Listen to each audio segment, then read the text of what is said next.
Bura paytaxtın Yasamal rayonu, Hakim Abbasov və Kamal Rəhimov küçələrinin kəsişməsidir. Əvvəllər bura avtomobil yolu kimi istifadə olunub. Lakin bir neçə il əvvəl ərazidə yaşayış binası inşa olunub və yolun bir hissəsi kəsilərək yerində pilləkən quraşdırılıb. Buna görə də ərazini əvvəlki kimi avtomobil yolu bilən sürücülər bilmədən həmin ərazidən keçir və avtomobilləri aşır.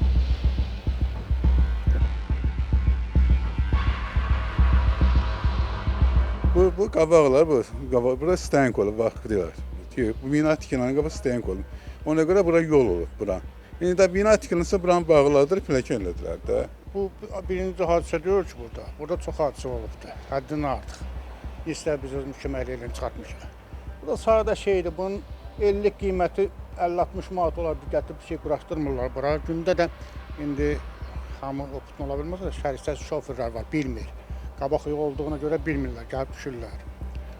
Lazımdır ki, düzəltmək. İşlər ancaq bu şoferlərin başına gəlir.